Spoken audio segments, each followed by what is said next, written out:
오늘 저에게 주시는 말씀은 고린도후서 1장 15절로 22절입니다. 고린도후서 1장 15절로 22절, 신약성경 287쪽입니다. 찾으신 줄 알고 받들어 봉독하겠습니다. 내가 이 확신을 가지고 너희로 2번 은혜를 얻게 하기 위하여 먼저 너희에게 이르렀다가 너희를 지나 마게도냐에 갔다가 다시 마게도냐에서 너희에게 가서 너희가 보내줌으로 유대로 가기를 경영하였으니 이렇게 경영할 때에 어찌 경홀히 하였으리요. 혹 경영하기를 육체를 쫓아 경영하여 예하고 아니라 하는 일이 내게 있었겠느냐. 하나님은 미쁘시니라. 우리가 너에게 한 말은 예하고 아니라 함이 없노라. 우리 곧 나와 실로아노와 디모데로 말미암아 너에게 가운데 전파된 하나님의 아들 예수 그리스도는 예하고 아니라 함이 되지 아니하였으니 저희에게는 예만 되었느니라. 하나님의 약속은 얼마든지 그리스도 안에서 예가 되니 그런즉 그로 말미암아 우리가 아멘하여 하나님께 영광을 돌리게 되느니라. 우리를 너와 함께 그리스도 안에서 견고케 하시고 우리에게 기름을 부으신 이는 하나님이시니 저가 또한 우리에게 인치시고 보증으로 성령을 우리 마음에 주셨느니라. 아멘. 한 주간도 잘 지내셨습니까? 예, 건강한 모습 보이니까 감사합니다.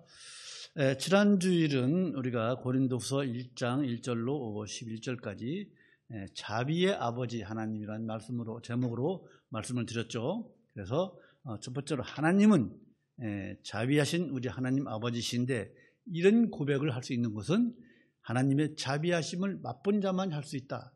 사도 바울이 사형 선고를 받을 사람처럼 그런 지경에 이를 정도로 고난이 있었지만은 그때마다 구원해 주신 하나님, 3번 파선당하고 40에 하나 가만 매를 5번 맞고 얼마나 고생했어요. 그때마다 하나님께서 건져주심을 경험한 사람이기 때문에 우리 하나님은 참으로 자비하신 하나님이다. 그것을 고백하는 거예요. 하나님의 자비를 맛본 자만 고백할 수 있는 하나님은 자비의 하나님이시다. 두 번째로, 하나님을 믿는다고 우리가 만사형통할 것이라는 생각하지 말라 이거예요. 왜? 고난이 따르게 되어 있어요. 하나님을 믿으면, 제대로 믿으면 고난이 따르게 되어 있어요. 왜? 사탄이요, 계속 공격하잖아요. 얼마나 사탄이 공격합니까? 그래서 우리가 하나님을 믿되 또 기도할 때 이 고난을 우리가 당하지 않게 해주십시오라고 기도하는 것보다, 하나님, 이 고난을 이길 수 있는 믿음, 이 고난을 이길 수 있는 힘을 저에게 주시옵소서라고 기도해야 된다고 말씀드렸죠. 예. 사탄이 얼마나 공격하는지 몰라요. 그 공격을 이길 수 있는 힘을 받아야 돼요. 세 번째로는요, 고난이 클수록, 힘들수록 뭐예요? 하나님의 위로도 크다 그랬죠. 그래서 우리가 로마서 5장 20절을 예를 들었죠. 죄가 더한 곳에 뭐가 더했다 그랬죠? 은혜가 더한다 그랬죠. 역설적이잖아요. 죄가 더한 곳에 은혜가 더했다. 이건 무슨 말씀이냐면, 내가 죄인이라고 하는 것을 인식하면 인식할수록 하나님의 은혜는 우리에게 더 크게 임한다. 아멘이죠? 예. 그렇습니다. 이 3가지를 말씀드렸습니다. 오늘은 오늘 본문 속에서 우리가 받아야 할 교훈을 4가지를 보고자 합니다. 첫 번째, 우리 성도는요, 우리 모든 성도는요, 서로가 서로에게 은혜를 끼치는 그런 은혜의 관계가 되어야 된다는 것입니다. 사도 바울은요, 이제 고린도를요 2번 방문할 계획을 세웠어요. 지금 사도 바울이 어디에 있어요? 에베소에서 고린도전서 후서를 쓰는 거예요. 에베소에서 이제 나와서 배를 타고 고린도로 가야 돼요. 그리고 고린도에서 고린도의 북쪽이 어디예요? 마게도니아예요. 마게도니아 갔다가 다시 내려와서 고린도에서 이제 배 타고 어디로 가요? 예루살렘, 즉 고린도 교회나 마게도냐 교회 등에서 이런 이방 교회에서 예루살렘 교회가 지금 흉년으로 공격에 빠졌다고 했잖아요. 그 연보를 걷어서 이제 가지고 가려고 그러는 거예요. 그런 계획을 세웠는데 이제 못 가게 됐어요. 사정상. 구체적인 이유는 성경에 나와 있지 않았기 때문에 어쨌든 부득이하게 당초 계획대로 못했어요. 그러자 어떻게 해요? 2번 올 줄 알았던 바울이 뭐예요? 안 오니까 고린도 교회에 있는 성도들 중에서 누구의 거짓 교사들이 얼마나 많습니까? 부활이 없다 그러고 막 그 고린도 교회 많아잖아요. 거짓 교사들이. 그들이 사도 바울 이 사람은 아주 신실하지 못한 사람이다. 약속을 안 지키는 사람이다. 이렇게 비난을 하는 거예요. 그런 비난이 있어요. 자, 그래서 그런데 오늘 본문을 보실까요? 1장 15절 제가 읽을게요. 자, 여러분 보십시오. 내가 이 확신을 가지고 너희로 2번 은혜를 얻게 하기 위하여 2번 간다 그랬잖아요. 2번 은혜를 얻게 하겠다는 거예요. 즉 사도 바울이 고린도 교회에 가서 고린도 교회 성도들을 만나는 것을 은혜를 끼치는 거라고 지금 얘기하고 있는 거예요. 여러분, 그럼 사도 바울이 왜 이런 말을 했을까요? 고린도 교회를 사도 바울이 세우고 거기에서 목회를 했지만은 그렇다고 이 말을 했을까요? 아마도 그럴지 모르겠죠. 여러분, 이처럼 목회자하고 성도들하고 만나는 것은요 아주 좋은 거예요. 은혜스러운 거예요. 그런 거예요. 좋은 일이에요. 그런데 여러분, 이 말씀을 드리려는 것이 아니라 잘 들으십시오. 성도들 간에요 교회에서 은혜를 나누고 서로 은혜를 끼치는 관계는요 목회자와 성도들만이 아니에요. 성도들 서로, 교회 안에 있는 모든 성도가 서로 간에 은혜를 나누고 은혜를 끼치는 존재가 되어야 할 줄로 믿습니다. 서로 은혜를 나눠야 돼요. 그렇죠? 그래서 이런 속담이 있대요. 진흙덩어리 있죠. 진흙덩어리가 그 옆에 장미가 있으면요, 그 진흙덩어리가 장미의 영향을 받아서 진흙이지만 장미의 향기를 품고 있다 이거예요. 그 페르시아 속담이래요. 이처럼 전혀 어울릴 것 같지 않은 두 물건이 서로 이렇게 영향을 주고받는다는 거예요. 전혀 어울릴 것 같지 않은, 영혼이 없는 이런 물건들도 서로 영향을 끼치는데 하물며 영혼이 있는 우리 성도들이야 얼마나 서로 영향을 끼치겠습니까? 많은 영향을 서로 끼치는 거예요. 그래서 여러분, 우리가 누구를 만나고 또 만나서 무엇을 하느냐가 우리 인생에 큰 영향을 미치는 거예요. 그렇죠? 여담을 한번 할까요? 지지난주인가 집사람하고 어디 가서 밥을 먹었어요. 근데 그 옆에 어느 고등학교인지 모르겠어요. 이 근방에 있는 고등학교예요. 고등학교 선생님 3분이서 식사를 하시면서, 남자 2분, 여자 1분이 식사를 하시면서 이런 얘기를, 바로 우리 옆좌석이에요. 자기 제자들 얘기하는 거, 새끼 말이야. 걔가 나보다 연봉이 훨씬 많아. 근데 걔가 누구냐면은 학교에서 별로 이렇게 공부도 잘 하지 못하고, 그런데 어디에 이름도 모르는 대학을 갔대요. 대학을 가서 어디 대학에 편입을 했는데, 해서 어느 회사에 취직을 했는데, 그 회사에서 만난 선배가 잘 사귄 모양이에요. 근데 그 선배가 다른 곳으로 가는 바람에 그 일을 고등학교 때 공부도 못한 학생이, 그 친구가 그 일을 맡은 거예요. 그런데 그것이 잘 풀려가지고 연구원이 됐다는 거예요. 삼성전자가. 잘 자세히는 못 들어서 하여튼 그러면서 또 두 사람 얘기를 하더라고요. 얘는 어디 가고 그런 얘기를 하는데, 그래서 이 말씀을 준비하면서 그렇다.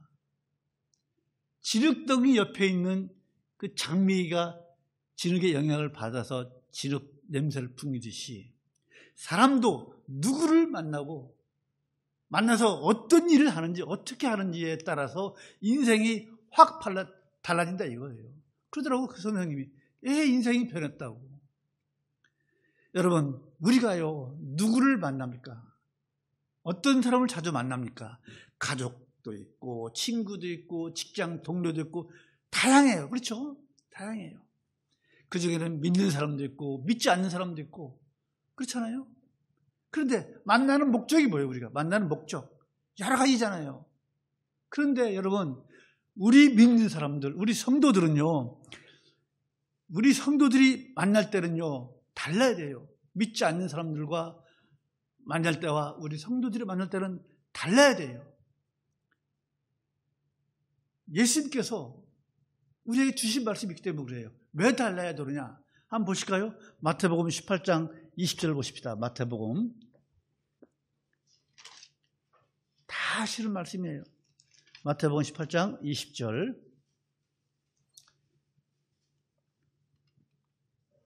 찾았습니까? 예, 시작. 두세 사람이 내 이름으로 모인 곳에는 나도 그들 중에 있느니라. 이 예수님 말씀이에요. 우리 성도들이 만날 때는요, 그 모임 자체가 만남이 달라야 된다 이거예요. 왜? 우리 예수님께서 우리들의 말과 행동을 다 보고 계시기 때문에. 예수님이 보이시지 않지만은 우리의 모습을 다 보고 계시잖아요. 그래서 우리 성도들의 만남의 모습은 달라야 된다 이거예요. 그 모습이 어떻게 달라야 되느냐?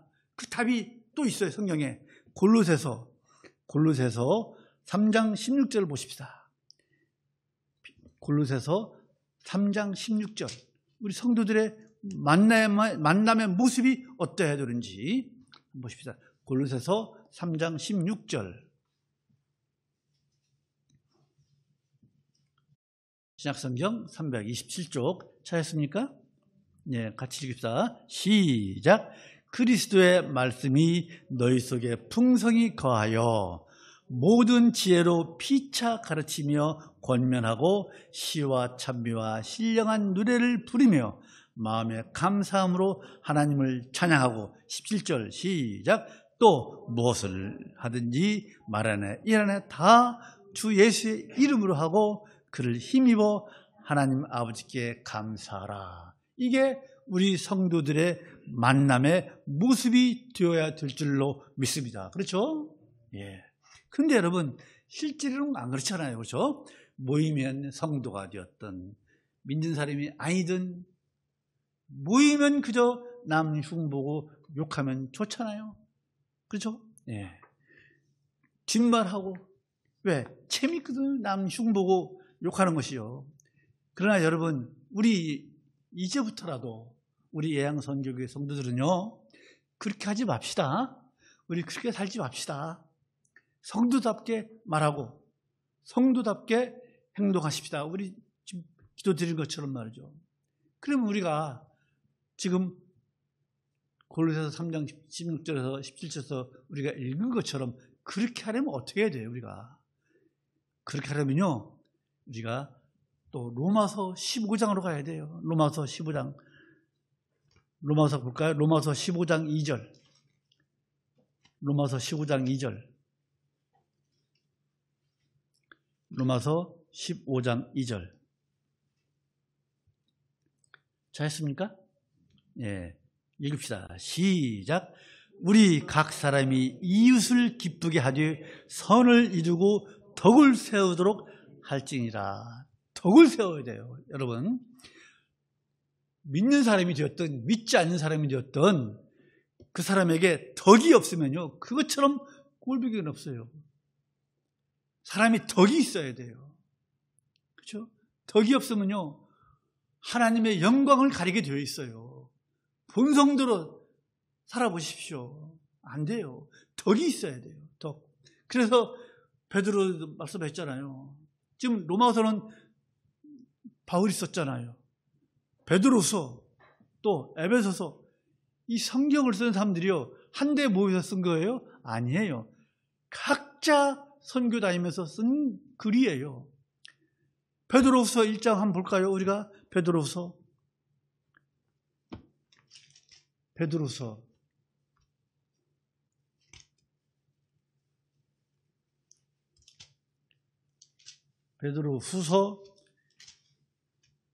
1장 5절 찾았습니까?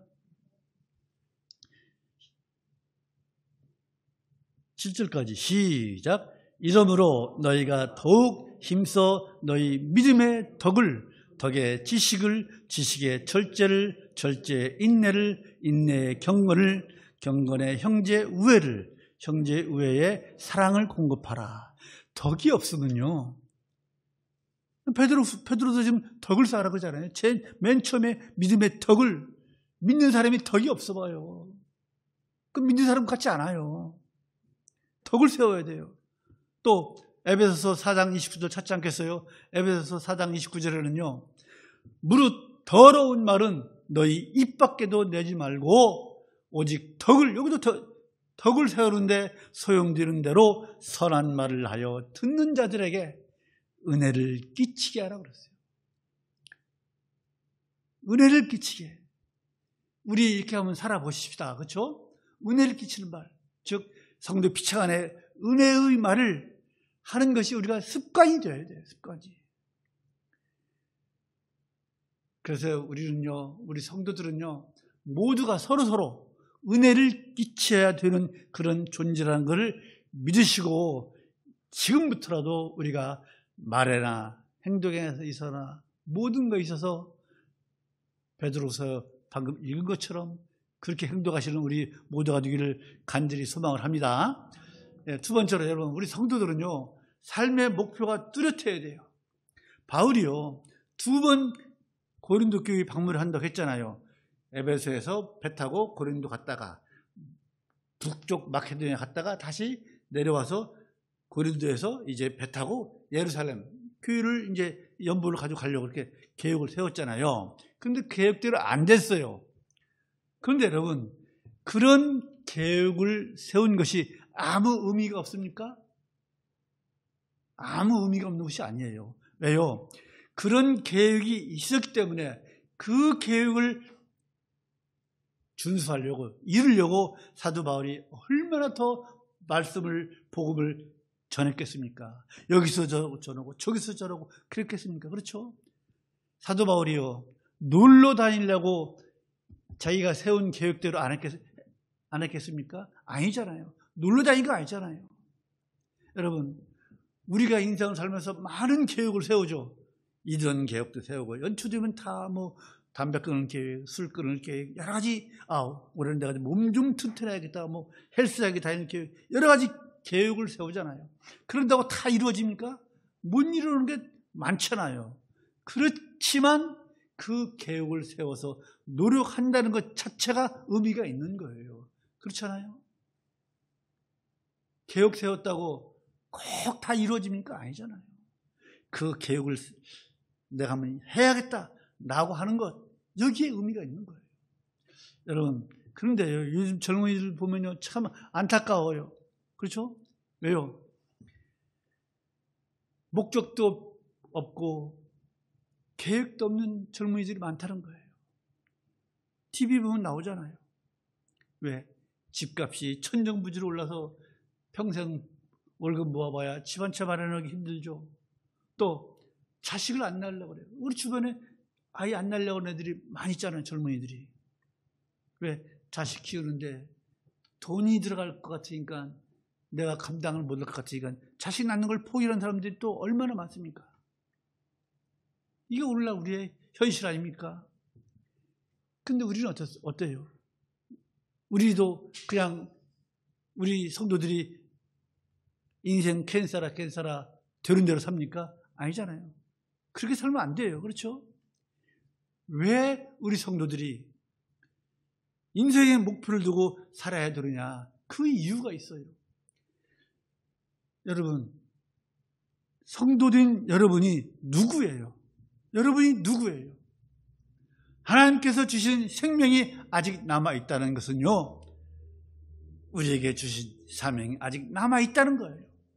우리에게 주신 그 사명이 남아있기 때문에 우리에게 생명이 이제 남아있는 거예요. 우리가 무엇을 위해 살아요? 그렇잖아요. 우리 모두에게 다 사명이 있어요. 그런데 우리는 사명 안 받은 것 같아요. 며칠 전에 말씀드렸죠. 다 성도로서 사명이 있다고. 그런데 나는 사명 안 받은 것 같아. 사도 바울 같은 사람, 베드로나 요한 같은 사람, 이런 사람들이나 사명이 있지 내가 무슨 사명? 아니에요. 전부 다 사명이 있어요.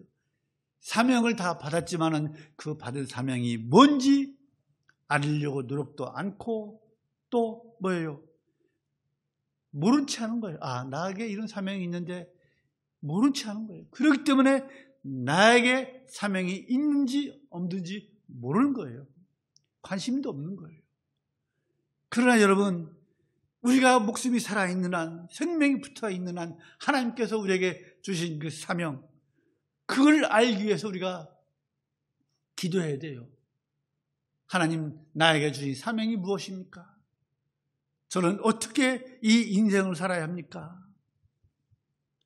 여러분, 계획대로 이루어지지 않는다고 해서 계획 세우는 것, 목표를 가지는 것 포기하지 마십시오. 인생의 목표를 세우시고 하나씩 하나씩 이루어 나가시는 우리 모두가 되기를 간절히 소망합니다.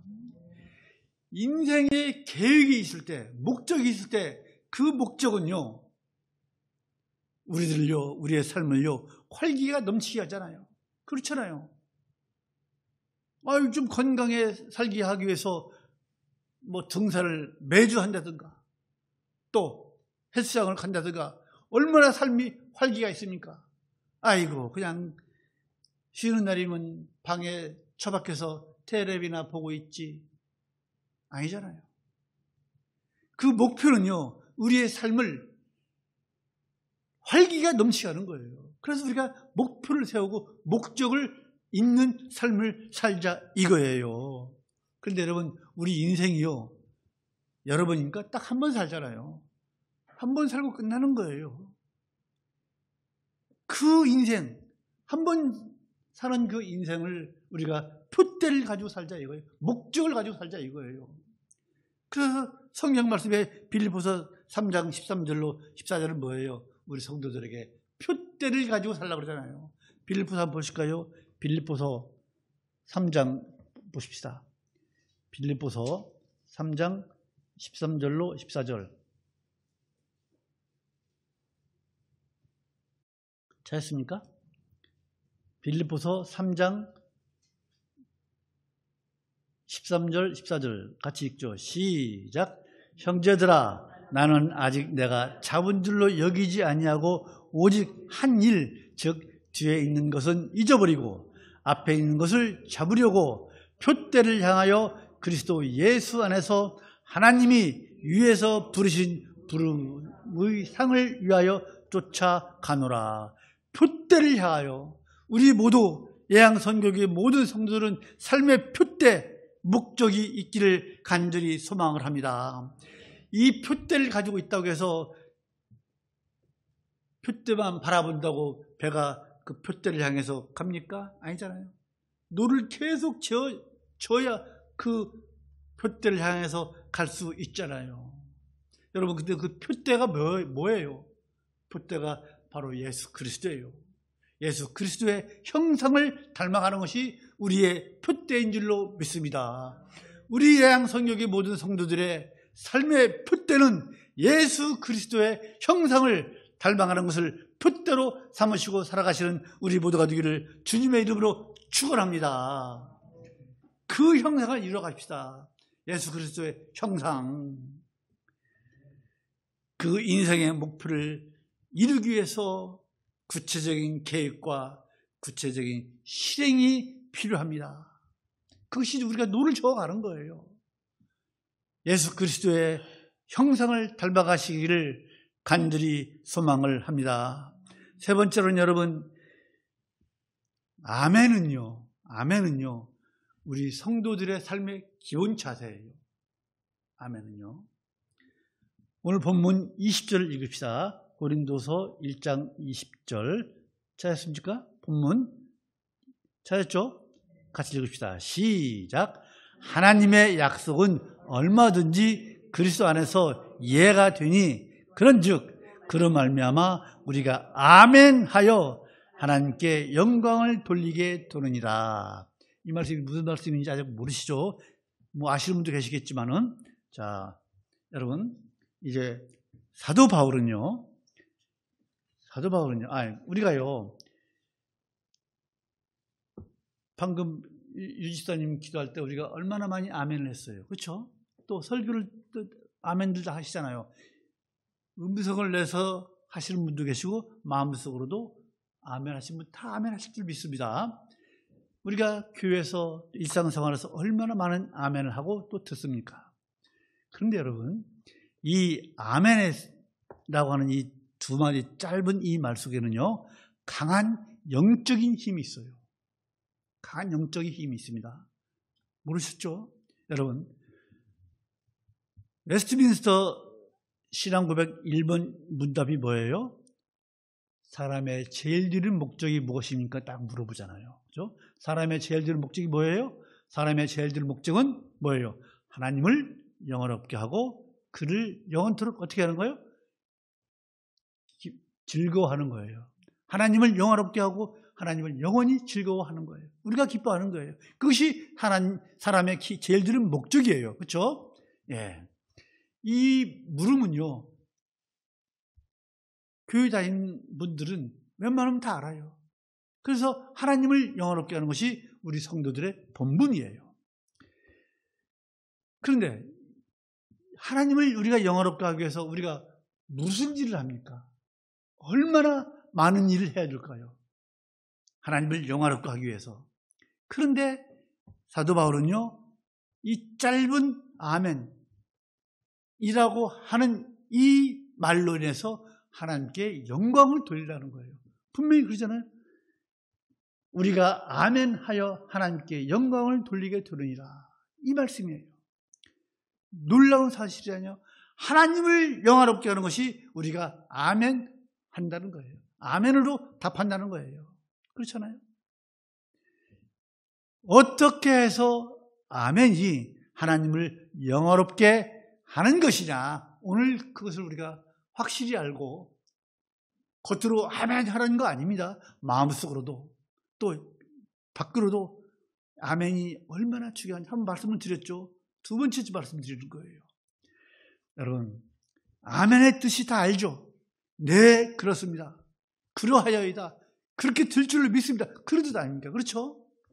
하나님께 네, 하나님 그래요. 그러는 거예요. 하나님께. 그래서 아멘은요, 하나님을 믿는 믿음 없이는요, 절대로 아멘을 못합니다. 그것은 인정하시죠? 뭐 장난으로 하는 수도 있어요. 그러나 하나님을 믿는 믿음 없이는 아멘이 나올 수가 없어요. 그렇죠? 그래서 이 아멘이라는 것은요, 강한 긍정의 뜻입니다. 하나님께 대해서 네, 그렇습니다. 하나님을 향하여 강한 긍정을 하는 것입니다. 그래서 기도할 때나 우리가 설교를 들을 때 아멘, 아멘 하는 것은요, 믿음의 응답이고 하나님에 대한 강한 신뢰를 나타내는 것이 바로 이 아멘이에요. 그렇죠? 마틴 루터도요, 우리가 아멘 하는 것은 참으로 매우 좋은 일이라고 말씀했어요. 그런데 여러분, 잘 들으십시오. 하이델베르그 문답이 있어요. 하이델베르그 아시죠?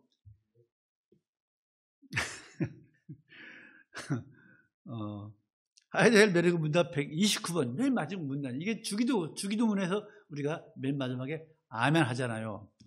그거예요. 자, 하이델베르그 문답 129번 문답이에요. 질문이 뭐예요? 129번 질문이 아멘이라는 이 짧은 말은 무엇을 뜻합니까? 이렇게 물어봅니다. 그 답이 이거예요.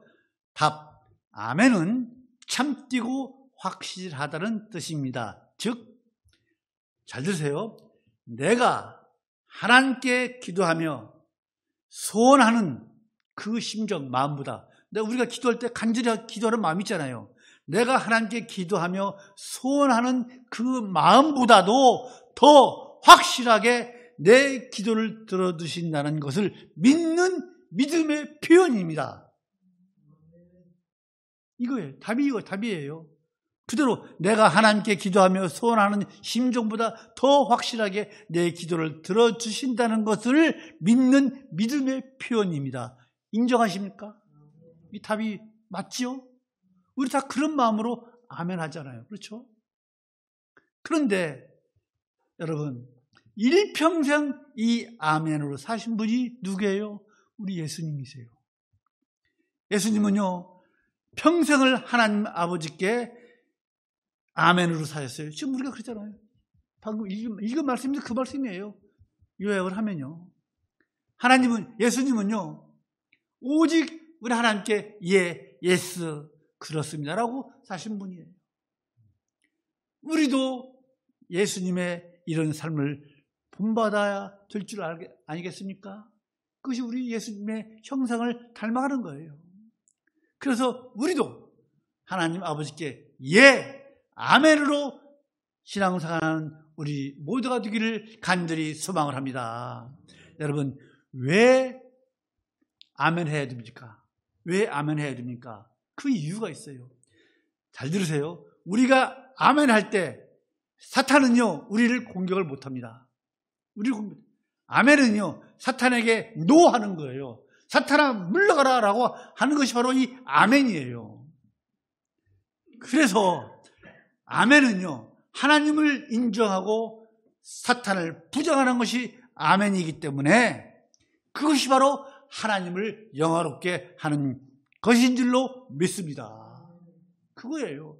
우리가 아멘하는 것이 그냥 습관적으로 하는 거 아니에요. 왜? 하나님을 인정하고 사탄을 부정하고 사탄아 물러가라고 하는 것이 아멘이기 때문에 그것이 바로 우리 하나님을 영광스럽게 하는 것이 바로 이 아멘이라는 거예요. 그게 사도 바울의 말씀이에요. 인정하시죠? 예. 우리가 진정으로 하나님을 믿는 그 믿음으로 그런 마음에서 아멘하는 우리 모두가 되기를 간절히 소망을 합니다. 그렇죠? 마음에서 우러나는 그런 아멘을 하며 살아가는 우리 모두가 되기를 주님의 이름으로 축원합니다. 마지막으로 여러분, 네 번째, 우리 모든 성도는, 여러분이나 저는, 우리 모든 성도는요, 기름 부음 받은 사람입니다. 그렇죠? 21절 같이 읽으실까요? 오늘 본문 21절 시작. 우리를 너와 함께 그리스도 안에서 견고케 하시고 우리에게 기름을 부으신 이는 누구라?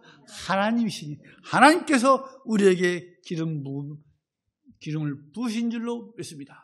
여러분, 기름을 부으셨다는 건 뭐예요? 우리가 다 기름 부음 받은 사람들이에요. 그렇죠? 그건 무슨 뜻이냐? 우리를 하나님의 자녀로 선택하시고 자녀로 삼았다는 거예요.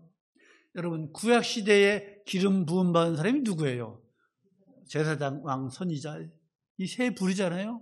그렇죠? 숫자가 많아요. 왕이 많아요. 선지자 많아요. 또 누구예요? 제사장 많아요. 숫자가 많지가 않아요. 그렇죠? 근데 그 기름 부음 받은 사람들에게 뭐가 있어요? 영광과 존귀와 명예가 있잖아요. 그렇죠? 그런데 베드로는요, 우리가 그런 존재라는 거예요. 지금 사도 바울도 지금 방금 우리에게 기름 부음을 부으신 이가 하나님이라고 하잖아요. 근데 베드로는요, 베드로 전서 2장 9절에서 우리가 너무나 잘 아는 말씀 있잖아요. 너희는 택하신 족속이요, 뭐예요? 왕같은 제사장이요. 거룩한. 한번 봅시다. 베드로 전서 2장 9절. 좋은 말씀은 자주 읽어야 돼요.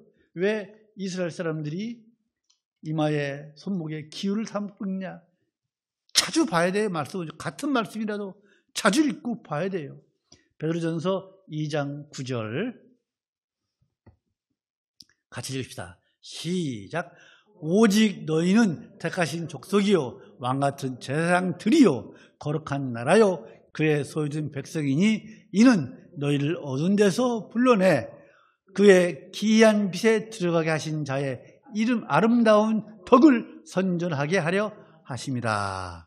예, 여기를 일단 펴놓으세요. 딱 나옵니다. 자, 이처럼 사도 바울도, 요한도, 베드로도 이 사람들이 모여서 이 말을 썼을까요? 우리가 성도들이 다 기름 부음 받은 자들이 아니에요. 다 달라요. 그런데 하시는 말씀은 똑같아요. 우리 성도들이 다 기름 부음 받은 자라는 거예요. 믿으십니까? 다 사도 요한도요. 요한일서 2장 20절에서 너희는 거룩하신 자에게 기름을 부음 받고 모든 것을 아느니라 이렇게 말씀하고 있잖아요. 베드로도 바울도 사도 요한도. 여러분 구약시대에는요 이처럼 왕, 제사장, 선지자, 소수에게만 기름이 부어졌어요. 그렇죠? 그런데 이 시작시대에 와서는 어떻게 됐어요?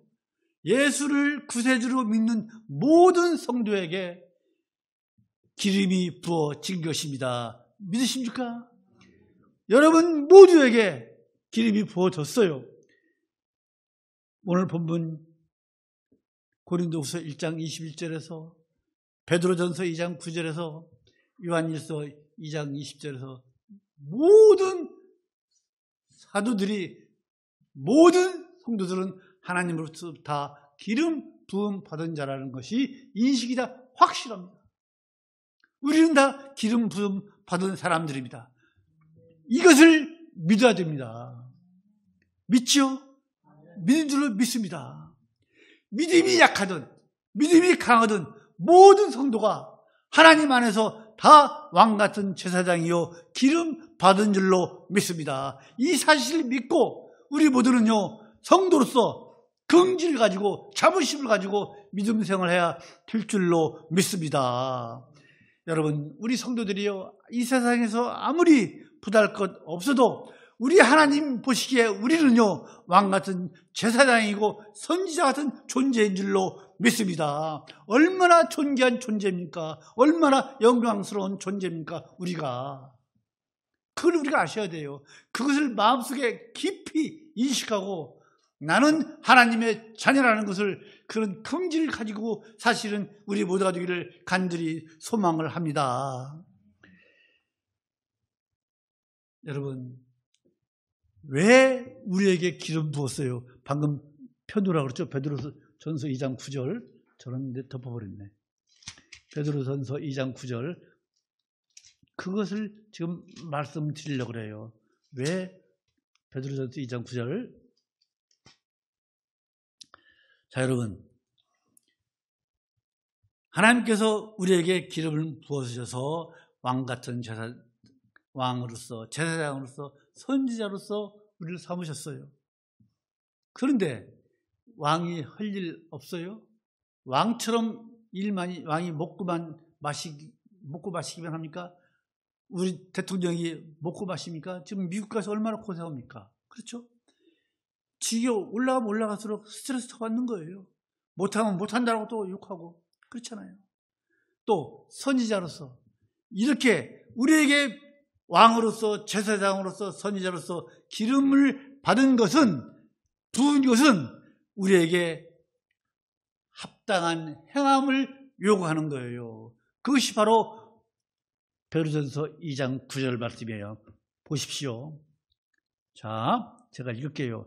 오직 너희는 택하신 족속이요 왕같은 제사장들이요 거룩한 나라요 그의 소유된 백성이니 요것까지만 우리는 잘 알아요. 그런데 이는 왜? because 이는 우리를 어두운 데서 그동안 죄인으로 살아서 죄 가운데서 불러내어서 그의 기이한 빛이 누구예요? 예수 그리스도. 기이한 빛에 들어가게 하신 하신 자가 누구예요? 우리 하나님의 아름다운 덕을 선전하게 하려 합니다. 하나님의 덕, 예수 그리스도의 덕을 선전하게 하기 위해서 우리에게 기름을 부으셔서 왕으로 제사장으로 선지자로 삼으신 거예요. 그냥 멀뚱멀뚱 기름 받고 놀고 먹으라 부은 거 아니에요. 우리에게 다 사명이 있는 거예요. 그렇죠? 왕으로서 우리가 기름 부은 받은 왕으로서 이 세상을 하나님 보시기에 아름답게 만들어갈 의무가 있어요. 그것이 바로 우리 성도가 서로 은혜를 끼치고 서로에게 덕을 쌓는 거예요. 그것이 왕으로 설 일이에요. 그리고 제사장으로서 할 일이 뭐예요? 제사장은 뭐예요? 하나님께 백성들을 위해서 기도하는 거잖아요.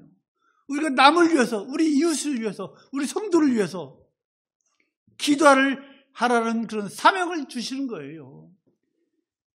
보셨잖아요. 베드로전서 2장 9절에서 그의 기이한 빛, 즉 예수 그리스도 안에 들어가게 하신 자의 아름다운 덕을 선전하게 하기 위해서 선지자로서 복음의 사명을, 복음 선포의 사명을 우리에게 성실히 감당할 책임이 우리에게 있다는 거예요. 이것이 기름 부음 받은 여러분과 저의 사명인 줄로 믿습니다.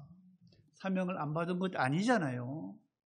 왕으로 기름 부음 받고 제사장으로 기름 부음 받고 선지자로 기름 부음 받은 우리 모두들, 이 사명, 이 세상을 아름답게 꾸며야 할 그런 사명, 성도 간에 서로 은혜를 끼치고 덕을 쌓는 그런 사명, 제사장으로서 남을 위해서 기도하는 그런 사명, 선지자로서의 복음을 전하는 그런 사명을 다 잘 감당하시는 그런 우리 모두가 되기를 간절히 소망을 합니다.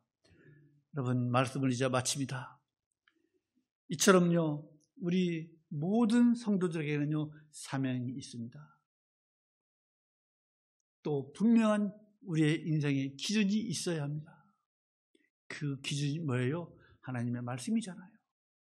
예수님도 하나님의 말씀, 하나님의 뜻을 기준으로 사셨어요. 그렇잖아요.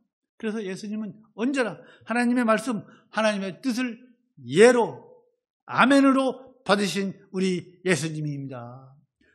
우리들은요, 예수 안에서 모든 일에 말이나 일어나 모든 일에 있어서 예수 안에서 예, 아멘, 예스가 되는 우리 모두가 되기를 간절히 소망을 합니다.